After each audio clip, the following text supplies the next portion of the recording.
periodic solids. Thank you. So being the first speaker, I feel a lot of responsibility.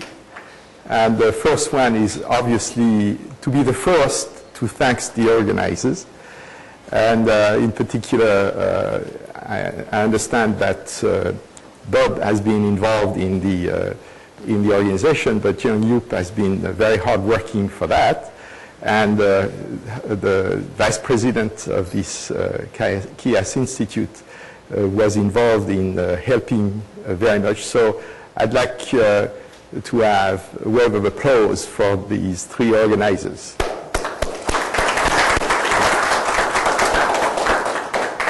Now, I apologize in advance for giving exactly the same talk as I gave about 2 months ago in Lausanne. There were very few people who are here were in Lausanne at that time, but I didn't have the time to change anything because I was involved in various projects.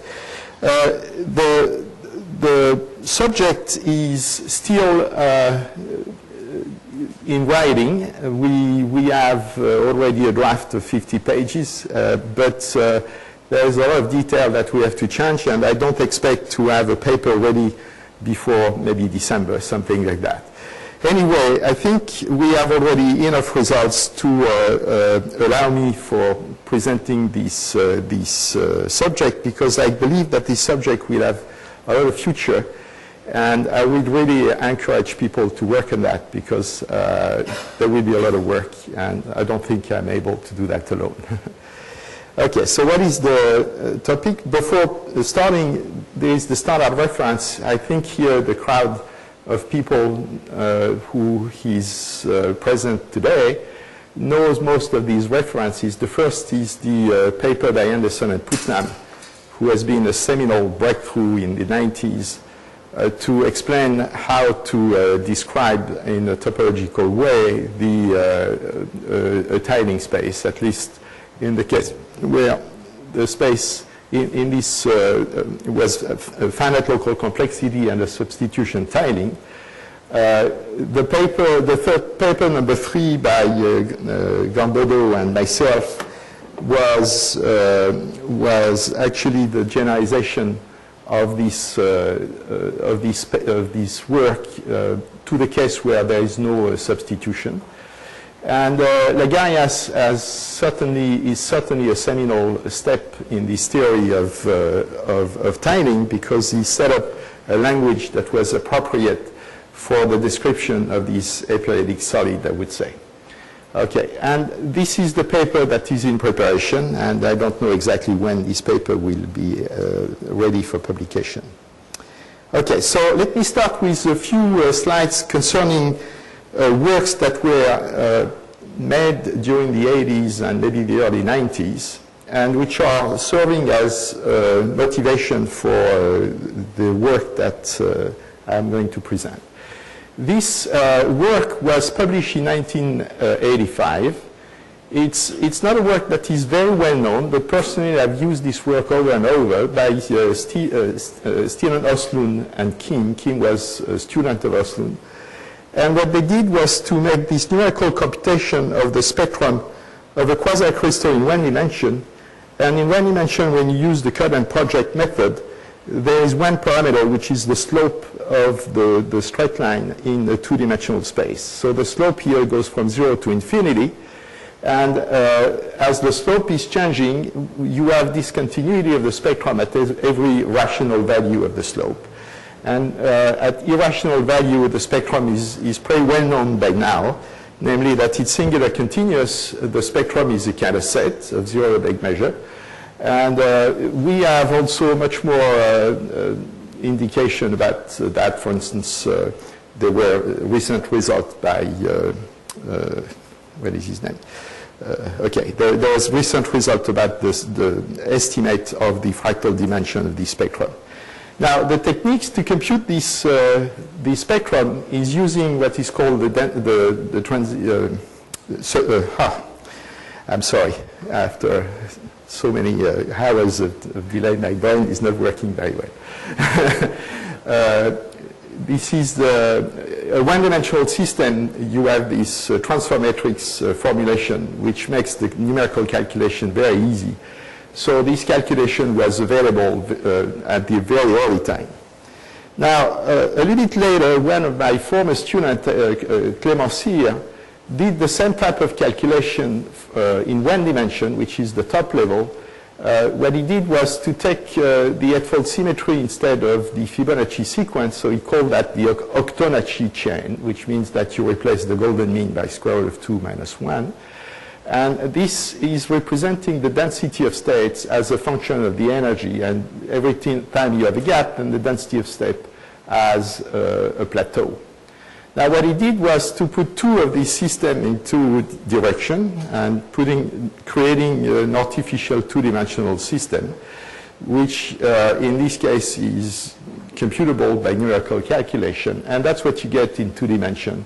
And starting from that, we realized that in 2 dimensions there are a lot more complexity in the feature of the spectrum. The spectrum going from 0 Lebesgue measure to a full Lebesgue measure. The number of gaps of the spectrum can be infinite in certain regime of coupling constant, and can be there's no gap in certain other regime.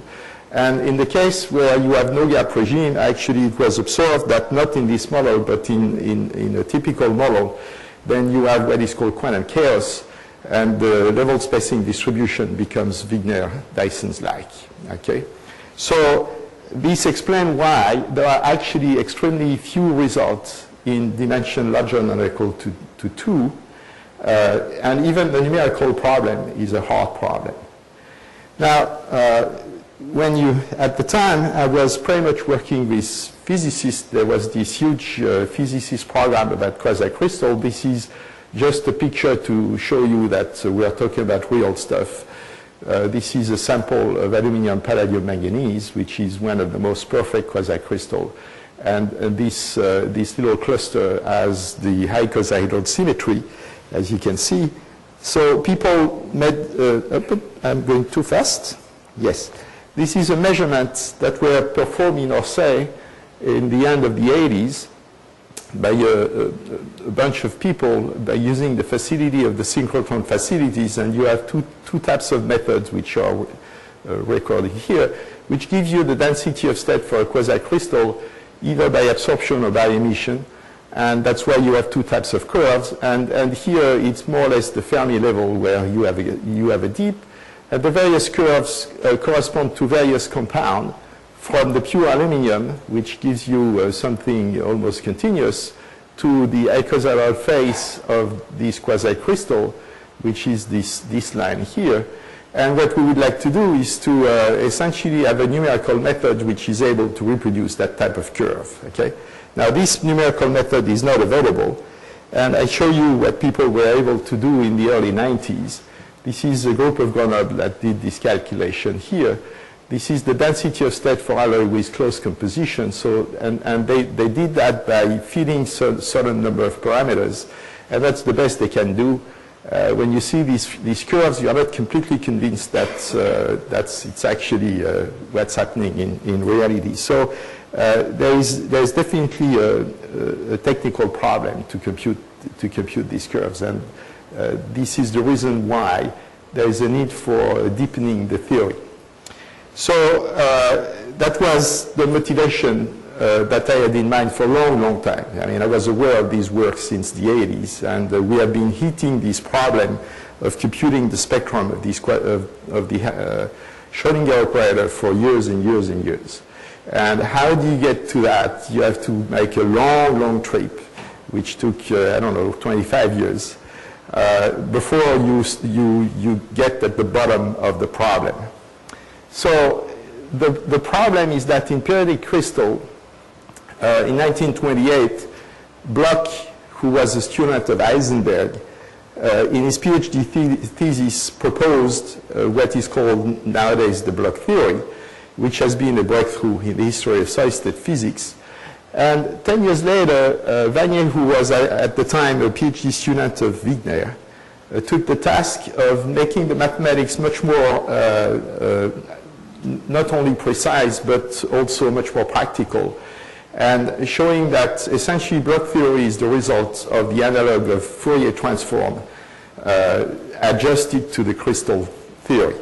So that's what I want to do, is to extend. So the Wannier transform used the translation invariance. And translation invariance means that you have a Fourier transform, which by Pointryé individuality gives you the set of characters and the set of translation of the crystal. And the set of characters has an interpretation in physics as the quasi-momentum. So for physicists, the quasi-momentum space is incredibly important because this is a conserved quantities. And essentially, you have no way of learning solid-state physics without going through that. That's just the beginning of any course in solid-state physics. So the question is it possible to extend to a periodic solid? Now, the answer to this question has been puzzling for 35 years, I would say. People have tried and tried and tried, and every time they hit a wall and you just get nowhere. So what I expect to show you is that the method I propose will be the solution to this problem. Okay, so when I prepared this talk, I was about to talk in front of a crowd of people who are experts of showing their theory, but they don't know anything about non-periodic system. And so I decided to give one very, very elementary example. And I apologize in advance because it's really too trivial for you, but it's illustrating the method, okay? So this is the Fibonacci example.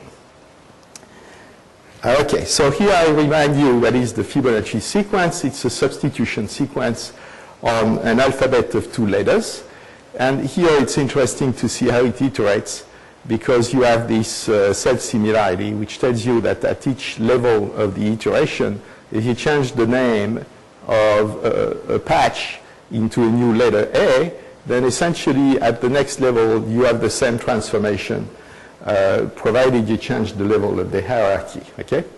Now this Fibonacci transformation has been going on in mathematics for a long, long time. People have been working on substitution for a long, long time in much more abstract way and more related to computer science, I would say. But here we want to make some geometry out of that. And the idea is to replace A by an interval which has length 1 and B by an interval which has the length of the golden mean. And the golden mean is here because this is one of the eigenvalues of the substitution matrix. Okay? So here is the geometrical representation. You have these 2 intervals, A and B, the ratio of their length being the golden mean. So A is substituted in AB, and then you get ABA and AB, etc., and you keep going this way. So this is the substitution aspect. Now, there is another aspect, which is the cut and project method that here are expert in this domain, okay, and that this cut and project was initially in the origin of the theory for quasi-crystal as soon as 1984 and 1985. So in this case, it's extremely simple. What you do is the following. You take, you have a 2-dimensional lattice, Z2, which is represented in yellow here, with the axis in green. And you have a straight line, which is supposed to represent the physical space in which you are living. And this straight line has a slope given by the substitutions, by the golden mean, okay?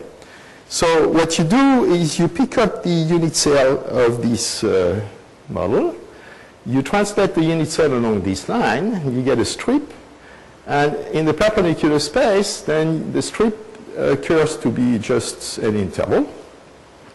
So this is the framework in which people have been working for the cut and project. So how do you recover the substitution sequence, the Fibonacci sequence? You recover by saying that if you start from a point of the strip which is in the lattice, then you have only one possibility to continue to left or right.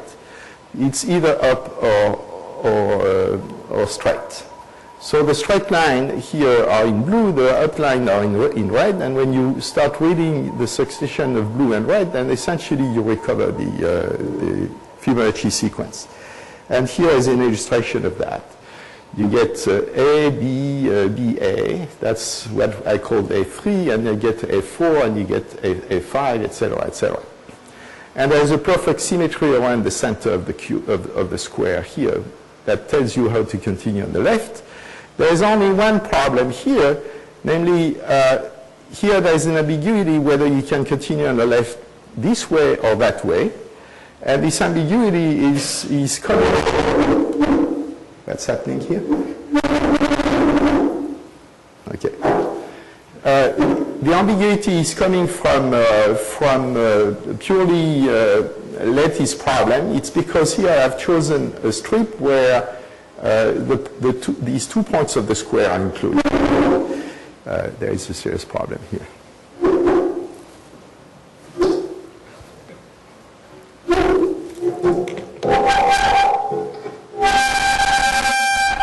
Okay. What about this one? How do you put it? Okay, it works. What? It's right, it's right. Ah. No. I can talk like that. I mean, are you registering me, recording me? Yes? Okay. Good. So this is a way of doing. Now, there is another presentation, which is the Anderson-Putnam complex, and this model is so simple that you can, the illustration of the Anderson-Putnam complex is easy. So what you do is the following. You take these two elementary intervals, and you look at how they are decorated in the crystal, and they appear, the A appears either with AB or with BB or with BA inside the crystal, while the B here always occur with A and B. So in this way, you can put them together because the vertices which are beyond can also be labeled according to what kind of tiles you have on the neighborhood. And then when you have these vertices, you can glue them together and you get something which is called a CW complex. So this is a topological object which is represented here by a little graph. In general, if you take a tiling in higher dimension, then this is really a CW complex with cells of dimension 0, 1, 2, 3, up to the dimension of the lattice. And this complex here is actually the basic tool of calculation that I want to use. Now, how is the substitution working? It's very simple, because if you substitute each side, okay, according to the substitution rule, then what you get is a mapping from the substituted complex into the original complex, which tells you that when you follow along these lines, okay, like if you were following along the chain, then it tells you where to go in this region, okay. So, for instance, if I follow from B to C, then I have to go from B to C. I have to follow this edge, okay. And if I continue beyond, I have to go to B, so that's I have to the red line, so I have to choose the red line. And from this red line here, I have to make a choice, so I can go, for instance, from B to A along this way, so I go this way, and I keep going, okay? So what you have to do now is, if you substitute and substitute and substitute and substitute, you get an infinite family of these complexes. Each complex is related to the previous one by the same transformation map. And as it turns out, if you look at the inverse limit, you get something which is called a hull. And this hull is rather abstract, but this hull is essentially the way of representing in a very compact way all possible tiling that you can make up by using this rule of transformation. So this is the formal definition of the hull. Actually, it turns out that this definition works for any tiling, any Delaunay set. You can do that. The only problem with the Anderson-Putnam complex is that so far you need finite local complexity, and you need extra assumption like repetitivity in order to make sure that the hull is minimal. If it's not repetitive, then you have to make a minimal decomposition, which is always complicated, but possible. So it's just to simplify this business, but you need essentially a Delaunay set finite local complexity, which is repetitive, to do that. And what is the transversal? So the transversal here consists in saying, if you go back to the previous case, you see here that you have points, which are the vertices. And these vertices constitute a kind of skeleton of this CW complex. So when you go backward, then you increase the number of these vertices. And when you look at the inverse limit of these vertices, what you get is, in general, a Cantor set, which I call Xi, because Xi is a perfect letter. It's a completely disconnected letter, so I think it's the good name for that. And this Xi is also an inverse limit of set of finite distribution of points. Okay? So that's what you have. Now, on this compact space, there is a canonical action of R, which consists in essentially going along this edge. Okay? When you go along this edge, you translate. The problem is that sometimes you hit a branching point. Okay? So at these branching points, to know where to go, you have to go to the next generation, and so on and so forth. And when you go in the inverse limit, there is absolutely no branching point anymore, so you have a complete action of R. Okay? As I said, if the case of finite local complexity is this Xi is a Cantor set, and it's essentially parameterized all the set of tiling sharing the same words at the origin, okay, as the Fibonacci sequence everywhere. Okay? Okay, so now there is a representation of Xi in the case of the Fibonacci sequence, which consists in the following. What you do is that you take your strip and you translate it a little bit sideways.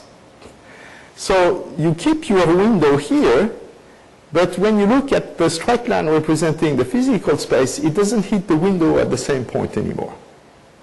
So if you look at the window, then the intersection is a point in the window, which I call Xi in this case, and I decided to put this Xi in this region of the window.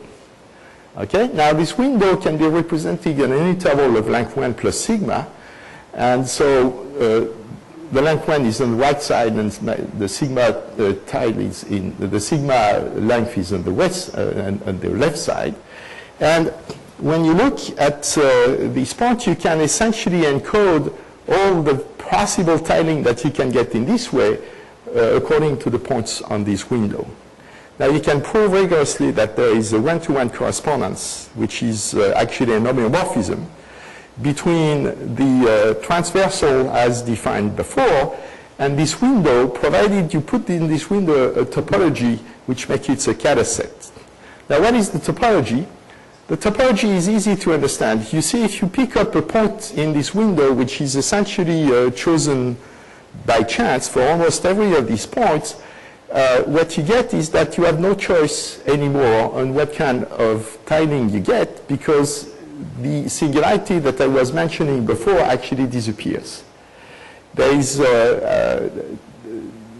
a possibility of getting this singularity somewhere if and only if the boundary here goes through a point of the lattice. And if it goes through a point of the lattice, this point is unique because of the irrationality. And so if there is one point of the lattice which is on this boundary, then automatically the point which is on the opposite side of the square is also on the boundary, so you have an ambiguity. And it means that if you approach the lattice from below or from above, you don't get exactly the same crystal, okay, because you have this ambiguity. So it means that you have to create a cut in the topology at this point in order that the left limit and the right limit be different. Okay? And that's why you have this topology where at each point, which are like 1 sigma square, etc., and more generally the point of the form z plus sigma z, in this interval, each point are actually a double point, because the right limit and the left limit are different, and that gives you the structure of the Cantor set. Okay, so you can see also the translation in the perpendicular space by looking at the perpendicular projection of the two vectors of the translation group. Okay, and what you have to you have the representation of the lattice corresponding to this point psi. So you call L psi the lattice corresponding to that. Okay, it's a sequence of tile red and blue. And also you have these points here which represent the transition between them.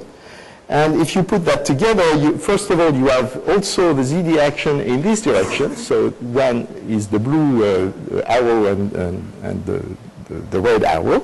And you have here in this way these two ways of representing your tiling space. Okay, so you have the perpendicular world and you have the real world here. Okay, yes. Sorry, two probably stupid questions already. All right, so if you have the pen that you were showing and you project it onto the internal space, yes, that makes a dense set, but not the whole interval. So what am I missing? No, if you project the lattice on this window, indeed you get a dense set which is countable. But what I'm saying is that if you take any point outside of this dense set, that represents also a tiling by using this construction. By moving, you're shifting back psi. Right. Psi is not necessarily of the form that you were telling me. Right. And if psi is not of this form, then you realize that you have a unique broken line which is included in the strip. And it's only when psi is one of these projections you were talking about where somewhere the boundary here is hitting a point of Z2, and therefore if this point is in Z2, then the opposite point is also in the strip. Right. And so it doesn't happen for every value of psi, though. no, it happens only for a candidate set of values of psi. Okay, so it's almost 1-to-1, but 2-to-1? No, but what you have to do if you want to have the right topology is to split this singular psi into two parts, which is the left part and the right part. And when you make this splitting, then you get an homomorphism with the transversal. It becomes 1-to-1 when you double these points. And the construction that I'm proposing here is actually working in any dimension as well. So in more dimension, the cuts are along lines, so it's more complicated. But at some point, some of the points explode in more than 2 points. Right. So it's not really. It doesn't really correspond then to the window in the way you're seeing. Now, if you think of the window in the Euclidean space as usual, this is not the good correspondence. It's finite to 1 in general. But if you put a new topology on this window, where these points are exploded, you explode a singularity, okay? Then you get something which is an homomorphism. Okay? So this is not really new, this is standard. There is another part of the formalism that is needed here, which is not very well known among the people who have not been doing sister algebras. And most of the people in this crowd here ignore that in general, but I insist that this is a very important step in understanding how to replace the group of translation by something which plays the role of a symmetry. And this something is called a groupoid. Okay. This groupoid business has a long, long history. I think it started with the work of Mackie in the, I think it was the 60s. He had the paper which was called virtual groups. And Mackie had in mind this idea that became the idea of the groupoid. This idea of the groupoid came to the mathematical world in something which was really well established only in the 70s. And as it turns out, the first work had axioms which were not really the correct axioms that were useful, and Cohn made the correction and made this groupoid business into something extremely useful. So what is a groupoid? So here I don't want to give you the general axiomatic for the groupoid, but I want to describe the groupoid that I'm talking about for this specific case. Okay, so think about the Fibonacci sequence if you want. So the groupoid is called gamma psi. It's a set of pairs where psi is an element of the transversal. So now you have a geometric vision of what is an element of transversal. And A is an element of the lattice associated with the tiling. And by element, I mean only a vector which is linking the origin to one of the points of the lattice, okay? And the lattice that I have to choose depends on psi. It's given by psi itself. So when you translate by A, then you take a new lattice, but this new lattice has also a point at the origin, okay, which is the point A, becomes at the origin when you translate back. Okay. So this set here is endowed with the topology that comes from the product space, okay? So you get a locally compact object. And the difference between a group and a group is that you have a lot of units. So here the units are essentially a set of points of psi, okay? So which is a kind of set, a compact space, okay? Every time you have a pair like that, you call this pair an arrow because there is a range and there is a source. So the range is the point C itself, and the source is what happens when you translate backward the psi, okay? And you have a composition law which tells you that two arrows are composable whenever the range of the arrow on the right coincides with the source of the arrow on the left. So you have a composition law.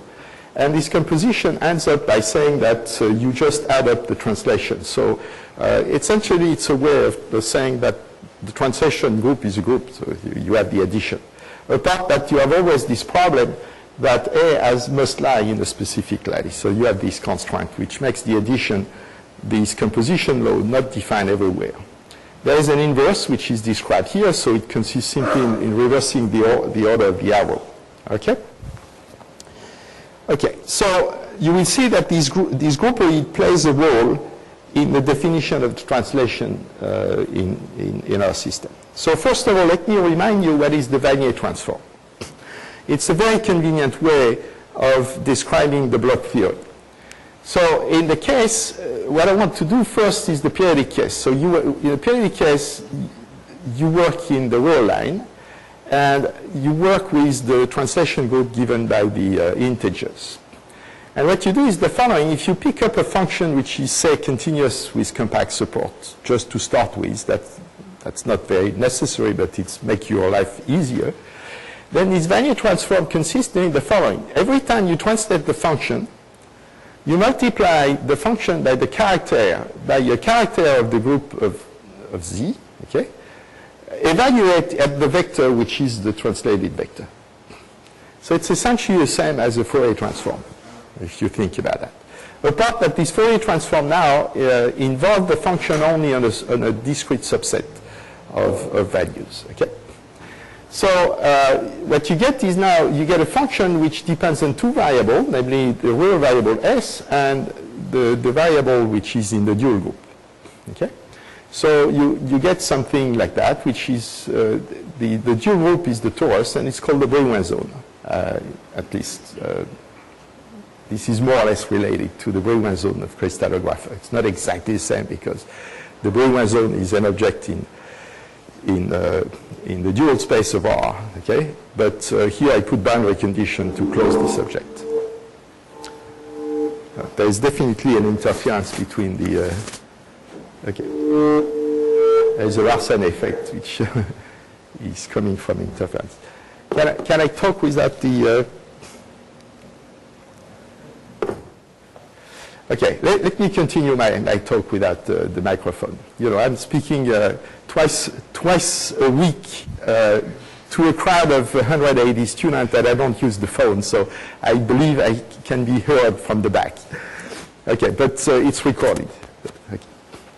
Good. So when you look at the property of this function, if I translate this function by A here, then there is a relationship which tells you that the function is transformed just by a phase factor, and this phase factor is this related to this quasi-momentum.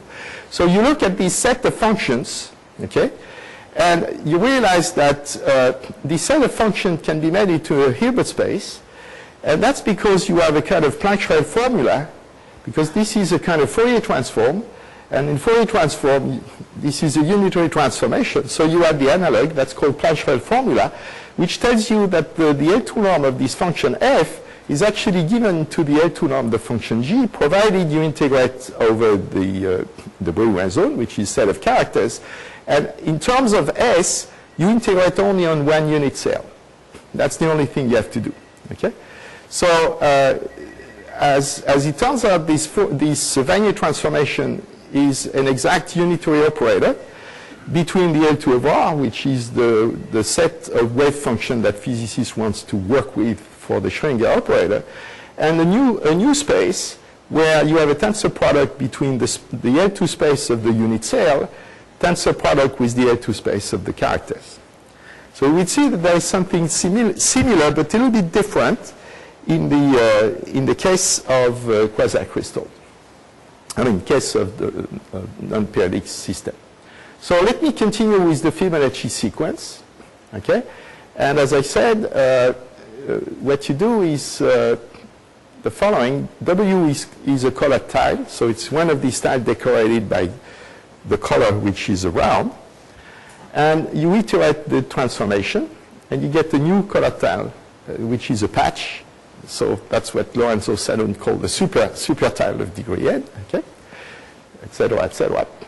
And you denote by B here the dual group of Z2 because it's a Z2 action in our case. Now, what is this Z2 in general for a general tiling? It's called the Lagrange group. The Lagrange group, if you have a Delaunay set finite local complexity, then you look at the set of vectors joining 2 points of this Delaunay set. The set of vectors generate a group, which is abelian. And as it turns out, it's not very difficult to show, and that's what Lagrange showed in one of his papers in 1999. It's not very difficult to show that this group is a free group which is finitely generated, which means that you can pick up a basis. Of course, you have the choice for the basis, but you can pick up a basis a finite number of vectors, and your group is essentially z to the n for some n. And the value of n depends essentially on the crystal that you have to look at. Now, it's so simple that physicists, when physicists started working on quasi-crystal, including the very first paper on quasi-crystal, they knew exactly that they needed only 6 numbers to label the position of the atoms. And these 6 numbers are essentially the 6 integers you need in the Lagrange group to express the Lagrange group of the quasi-crystal. Okay? So this is something extremely natural to use, okay, the Lagrange group. So the dual group of Lagrange group will be called the Brillouin zone in our case. Okay? Now, the Wannier transform works as follows. You do exactly the same as before. You translate, but you restrict the set of translation. And here, there is something new happening. You want to restrict sites of translation to those sites which are initiating at the tile V, at the super tile V. So each super tile has a puncture, which is natural. And you'd say, you call L psi of V the subset of the lattice L psi corresponding to punctures inside a copy of the super tile V. Okay? So you have a restriction, and your Wannier transform now depends on the third variable, which is the super tile. Because of finite local complexity, the number of such super tiles is finite. So it means that what you have, the price you have that you have paid is to have a finite number for a Wannier transform instead of only one. Okay? One for each super tile.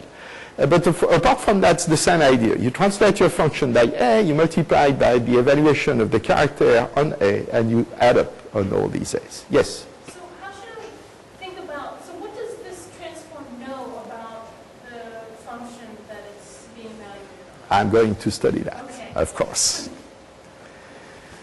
Okay, so first, elementary properties of this Wannier transform means that you see, you have this variable S, which lives in the physical space. So the smoothness property with respect to S is respected. Okay?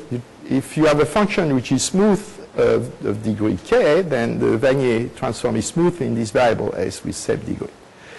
The second property is essentially the same property as before. If I translate this function in S by a vector of the corresponding lattice, then there are two changes now. The first change is the phase factor, and the second change is that you have to change from one point of the transversal to the corresponding translated of the transversal. Okay, so you have this covariance condition, which tells you that unfortunately when you translate, you also translate the entire lattice, and so you have to change a point in the transversal. You don't see that in the periodic case because the transversal is reduced to 1 point, so you forget that. Okay, and that's why it was so difficult to find the corresponding object in a non-periodic case. Okay, this is crucial. Now you can recover your function by taking an inverse Fourier transform, and the inverse formula is extremely trivial, completely trivial. You integrate over S, over K, okay, and then you get a function of S, which is essentially the function you had before.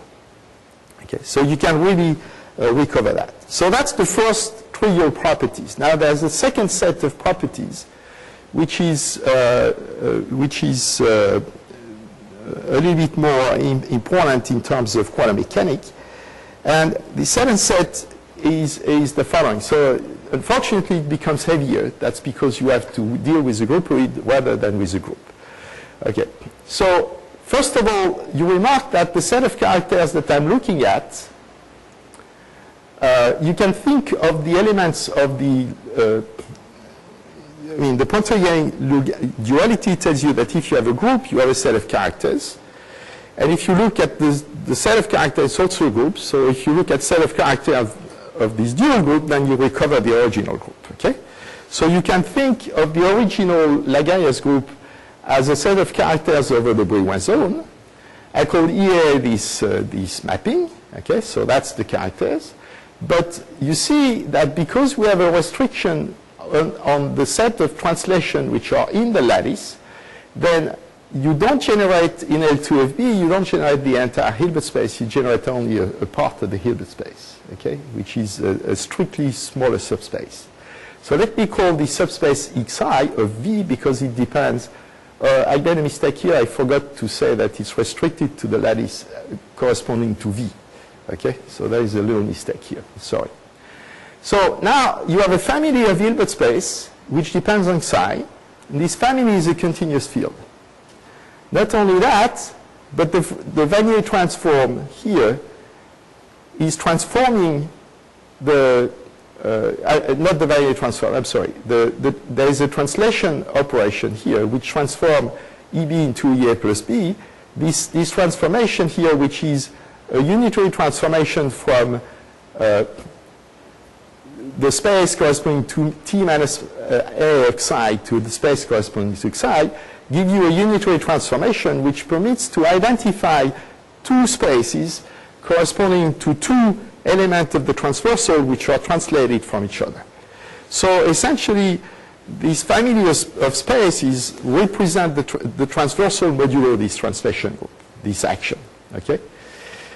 Okay, so this is what people call a strongly continuous unitary representation of the groupoid. Because the groupoid has not a unique unit, you cannot represent a groupoid on one Hilbert space. You have to represent the groupoid into a field of Hilbert space indexed by the units. And you go from one unit to the next. So instead of having a representation of the translation group, you get a representation of the groupoid, which is the analog of the translation. So that's the element of symmetry which is new. And this element of symmetry is not very easy to understand as long as you don't put your hand in the dirt of groupoids. Okay?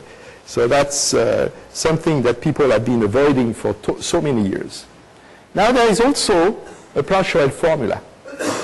So this is also part of your answer. This Platteville formula goes as follows.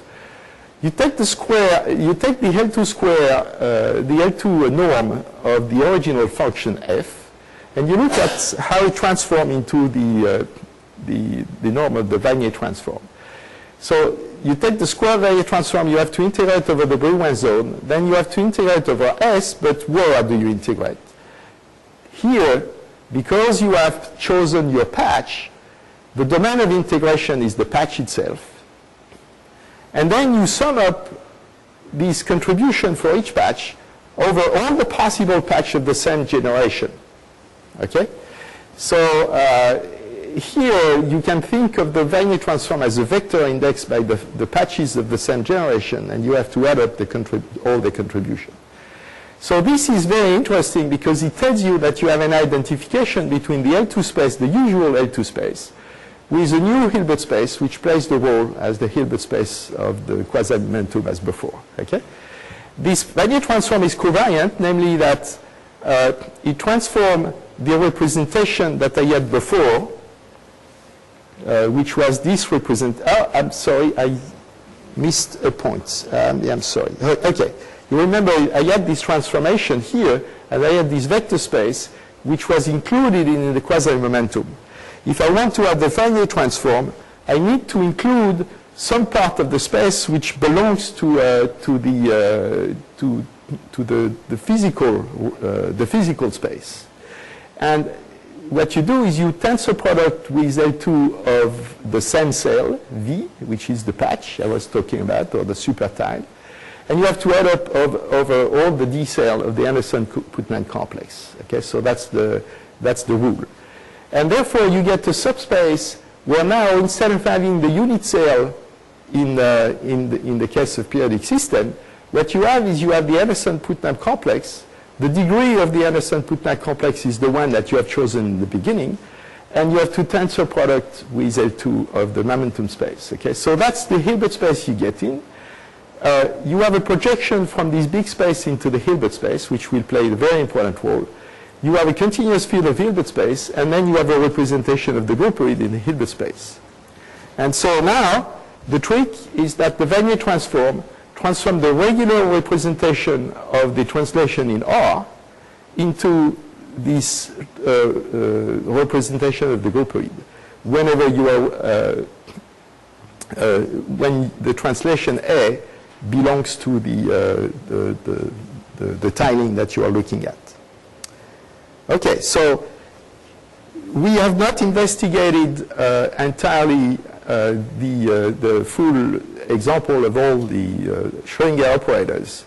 We have investigated a very the simplest possible case, which consists in having in identifying all the tiles or the super tiles of your system with one species of atom, giving rise to a potential which has short range, and the range is within the tile. Okay, so you assume that the potential is made of accumulating the contribution of all atoms in these super tiles of degree n, and you assume that the potential stops at the end of the tile. Okay, that's a simplification of the reality, because the complexity of the formalism is already big enough. We don't want to add up other complexities that eventually will be solved, because I don't think it's really critical. Okay, so now the trick is that you have these atoms, you translate this atomic potential by the corresponding vector which correspond to the various representative of the same tile, and you add up all the contribution for all the possible super tiles of the same degree. So you get a potential which depends upon the point of the transversal you're looking at, and your Hamiltonian, which is a Schrödinger operator, is also depending on that, and this Hamiltonian has a bunch of properties, which is covariance, etc., etc. Now, you can think of this Hamiltonian as a quadratic form in L2 of R.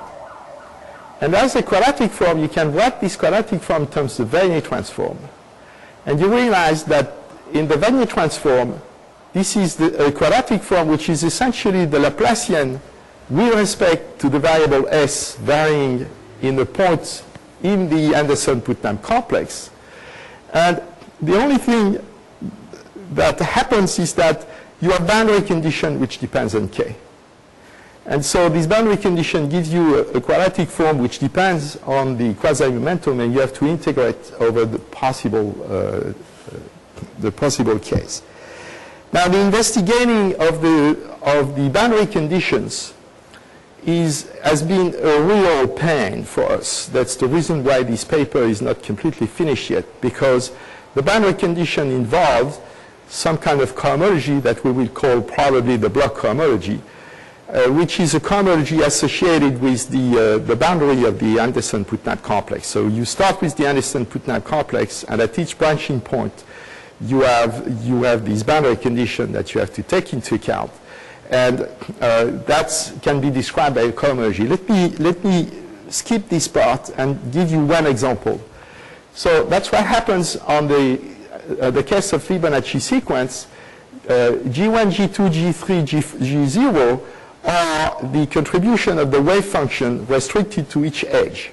Because you think of this wave function as a function of S, which is a variable in the Anderson-Putnam complex, and K, which is the variable in the dual space, okay, in the dual group of Lagrange group.